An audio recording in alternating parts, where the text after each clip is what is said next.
दोस्तों CDSL ने अपने क्वार्टर फोर के नंबर को डिस्क्लोज कर दिया है। तो चलिए देखते हैं क्या है क्वार्टर फोर के नंबर्स के अंदर। लेकिन उससे पहले बता दूं, कंपनी की ओर से डिविडेंड की भी अनाउंसमेंट की गई इस क्वार्टर में। 12.5 रुपये प्रति शेयर के हिसाब से कंपनी आपको डिविडेंड देने जा रही है। चलिए नंबर देख लेते हैं। डाटा बेसिकली यहाँ पे लाख्स में है, मैं आपको क्रोस में कन्वर्ट करके समझाता हूँ कैसे क्या हुआ है। तो देखिए पिछले क्वार्टर में कंपनी 278 करोड़ के आसपास का रेवेन्यू जनरेट की थी ऑपरेशन के थ्रू। पिछले साल देखें तो 240 करोड़ के आसपास, जबकि अभी देखें तो गिर के 224 करोड़ आपको जाता हुआ देखने को मिल रहा है। तो साल दर साल जाते हैं तो साल दर साल कंपनी के रेवेन्यू के अंदर गिरावट आपको देखने को मिल रही है।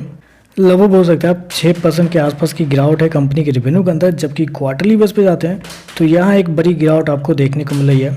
क्वार्टरली बेस पे लगभग 19% के आसपास की गिरावट है। तो कंपनी का रेवेन्यू देखें तो आपको इस क्वार्टर में गिरता हुआ देखने को मिल रहा है, साल दर साल क्वार्टर क्वार्टर दोनों। हालांकि मार्केट का अनुमान था कि रेवेन्यू गिरेगा, लेकिन साल दर साल गिरेगा ऐसा मार्केट का अनुमान बिल्कुल भी नहीं था। मार्केट का अनुमान था लगभग 270 करोड़ के आसपास, जबकि कंपनी शो किया 224 करोड़ के आसपास। तो मार्केट का अनुमान से देखें तो बहुत ही कम आपको देखने को मिल रहा है। एक्सपेंस की बात करते हैं, पिछले क्वार्टर में 130 करोड़ खर्च किए थे, पिछले साल 100 करोड़। अभी देखें तो 129 करोड़ के आसपास आपको देखने को मिले। तो खर्चे बढ़ रहे हैं, रेवेन्यू आपका कम हो रहा है साल दर साल, लेकिन खर्चे देखते हैं तो खर्चे बहुत ही ज़्यादा आपको देखने को मिल रहा है। क्वार्टरली बेस पे भी 20% के आसपास के रेवेन्यू गिरा है, लेकिन कंपनी के खर्चे फ्लैट आपको देखने को। तो खर्चे देखें तो खर्चे आपको ज़्यादा देखने को मिल रहा है इस क्वार्टर में। चलिए कंपनी का प्रॉफिट क्या निकलता है वो देखते हैं।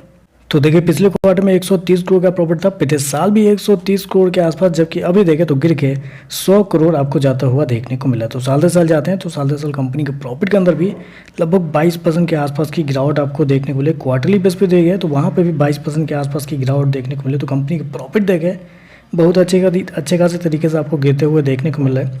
कंपनी शो किया लगभग 100 करोड़ के आसपास का प्रॉफिट इस क्वार्टर में, जबकि मार्केट का अनुमान था लगभग 150 करोड़ के आसपास।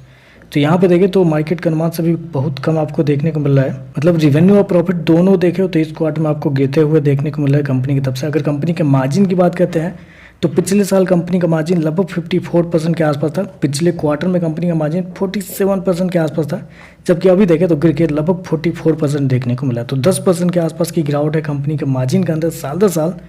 चलिए कंपनी का ईपीएस क्या निकलता है वो देखते हैं। पिछले क्वार्टर में 6.23 रुपये का ईपीएस, पिछले साल 6.18 रुपये, अभी देखें 4.80 रुपये आपको देखने को मिल रहा है। तो ओवरऑल देखा जाए तो नंबर बहुत ही कमजोर आपको देखने को मिले। रेवेन्यू प्रॉफिट दोनों देखें तो बिलो एस्टीमेट है, बहुत अच्छी खासी गिरावट आपको देखने को मिले। मार्केट का मानना भी था कि गिरेगा, लेकिन इतना गिरेगा ऐसा मार्केट का बिल्कुल भी अनुमान नहीं था।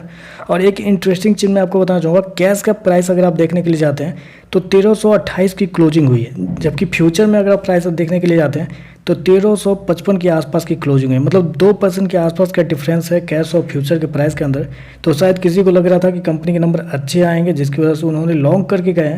यहाँ पे देखें तो कंपनी के नंबर कमजोर देखने को मिल रहा है। तो देखना पड़ेगा, इंटरेस्टिंग होगा देखना कि कल के सेशन में जब मार्केट ओपन होता है मंडे को, तो फिर क्या शेयर के अंदर कुछ मतलब मैनिपुलेशन देखने को मिलता है कि नहीं देखने को मिलता है, क्योंकि नंबर कमजोर है, लेकिन शायद कोई है जो लॉन्ग करके गया है शेयर को। तो चलिए बस आज के लिए बस इतना ही। वीडियो पसंद आए तो लाइक कीजिएगा, साथ में साथ चैनल को सब्सक्राइब जरूर कीजिएगा। धन्यवाद।